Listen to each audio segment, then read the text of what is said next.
কঠোৰ পৰিশ্ৰমৰ পাছত নিযুক্তি লাভ কৰিলে ভাৰতীয় সেনাৰ অগ্নিবীৰৰ অসম ৰেজিমেণ্টত অৰুণাচল স্কাউটৰ জোৱান হিচাপে। ইয়াৰ পাছতে তিনিচুকীয়া জিলাৰ কাকপথাৰ কুমচাং চাহ বাগিচা অঞ্চলত এতিয়া উখল মাখল পৰিৱেশ। কুমচাং চাহ বাগিচাৰ ২ নম্বৰ শ্ৰমিক লাইনৰ চাহ শ্ৰমিক ৰাজাৰাম বেনিয়া আৰু ৰুণুমাই বেনিয়াৰ পুত্ৰ ৰোহন বেনিয়াই লাভ কৰিলে ভাৰতীয় সেনাত নিযুক্তি। তেজপুৰত সাক্ষাৎকাৰ দি নিযুক্তি লাভ কৰি শ্বিলঙত প্ৰশিক্ষণ গ্ৰহণ কৰি নিযুক্তি লাভ কৰি নিজৰ অঞ্চলত উপস্থিত হোৱাৰ পিছত চাহ শ্ৰমিক ৰাইজৰ লগতে বিভিন্নজনৰ বিপুল আদৰণি। বাটে পথে পুষ্পবৃষ্টি ফুলৰ মালা দুগালত চুমাৰে উপচাই পেলাইছে সকলো জ্যেষ্ঠকে সেৱা জনাইছে যুৱকজনে। কুমচাং চাহ বাগিচা অঞ্চলৰ পৰা ছাত্ৰ অৱস্থাত ইমান কম বয়সত ভাৰতীয় সেনাত নিযুক্তি লাভ কৰি দেশ মাতৃৰ সেৱা কৰা সুযোগ লাভ কৰা প্ৰথমগৰাকী আদিবাসী চাহ জনগোষ্ঠীয় যুৱক ৰোহন বেনিয়া। ইয়াকে লৈ সীমাহীন আনন্দ এতিয়া অঞ্চলটোত। ব্যুৰো ৰিপৰ্ট আদিবাসী নিউজ। মোৰ নাম শ্ৰী ৰোহন বেনিয়া।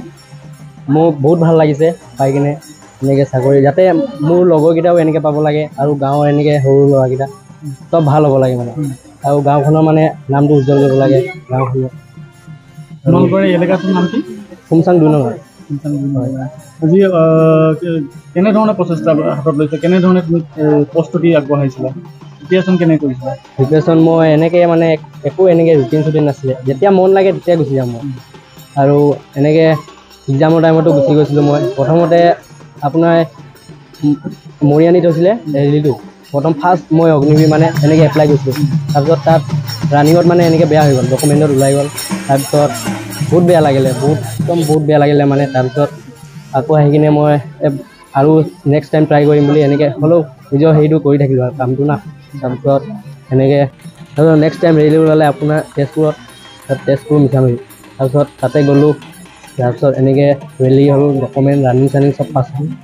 এনেকৈ পষ্টিং ক'ত দিছে? পষ্টিংটো আপোনাৰ অৰুণাচল টাৱাঙত। গাঁৱৰ মানুহবিলাকে যে তোমাক এনেকৈ আদৰিছে, তোমাৰ কেনেকুৱা লাগিছে? মই গাঁৱৰ মানুহৰ চবক মানে ধন্যবাদ জনাইছোঁ মোক এনেকৈ আদৰাৰ কাৰণে। বহুত ভাল লাগিছে মোক। নতুন প্ৰজন্মক কি ক'বা, নতুন যি ল'ৰা ছোৱালী কি ক'বা তেওঁলোকে? মানে চবেই ভাল হ'ব লাগে, এনেকৈ আগুৱাই যাব লাগে। আৰু কেনেকুৱা লাগিছে? বহুত ভাল লাগিছে। আৰু মই ভাবোঁ যে সৰু ভণ্টি ভাইটিসকলে যাতে এনেকৈ কষ্ট কৰি কিনে আগুৱাই যাওক তাৰে কামনা কৰিছোঁ। আৰু মা পাপাকো বহুত ধন্যবাদ দিছোঁ, যাতে মা পাপা ভাইটিক যি লাগে বুলি কয় সেইটো কাৰণে ট্ৰেইনিঙৰ কাৰণে বা কিবা মা পাপা চবতে হেৰি কৰিছিল, সহযোগ কৰিছিলে। সেইটো কাৰণে মা পাপাকো ধন্যবাদ দিছোঁ আৰু গাঁৱৰ সকলোকে মই ধন্যবাদ দিছোঁ। লগতে উঠি অহা ভণ্টি ভাইটিসকলে যাতে এনেকৈ চেষ্টা কৰে যাতে, তাকে কামনা কৰিছোঁ। তাৰপিছত যিমানখিনি কৰিছে, ছোৱালীজনী আজি তাৰ কাৰণে ঘূৰিলে। এতিয়া ল'ৰাটো সৰু বয়স, একো নাজানে, তিনিচুকীয়া টাউনখনে ভালকৈ ঘূৰি নাই পোৱা হৈছিলে।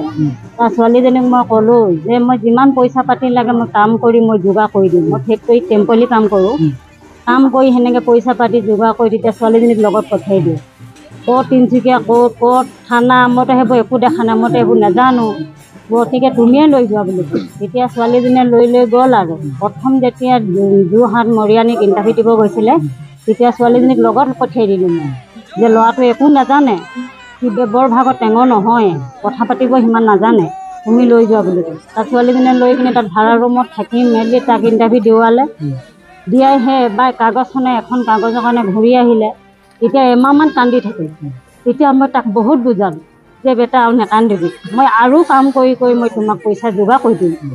তোমাৰ ক'ত পৰীক্ষা হয়, ক'ত ইণ্টাৰভিউ হয়, কি কাগজ লাগে কি নাই, যিমান পইচা পাতি মই দিম, লাগে ঘৰ দুৱাৰ মোৰ ভঙাটোতে থাকোঁ, তোমাৰ মনৰ আশা মই পূৰা কৰিম বুলি মই সেনেকৈ যোগান দিলোঁ। যোগান লৈ নেক্সট বাৰ কলেজ যাব এৰি গৈছিলে।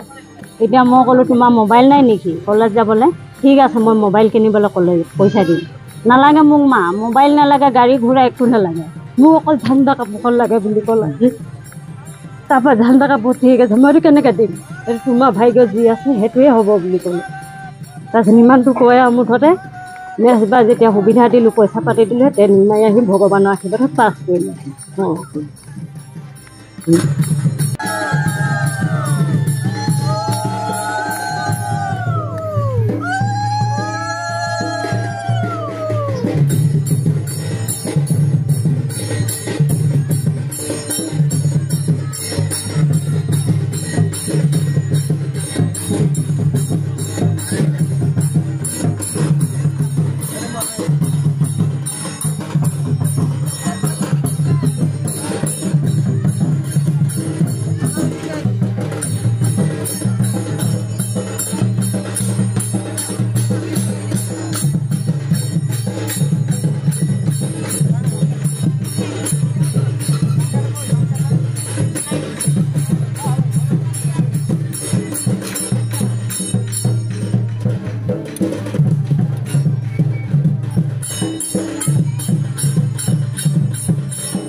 Naikkan, bol, naikkan.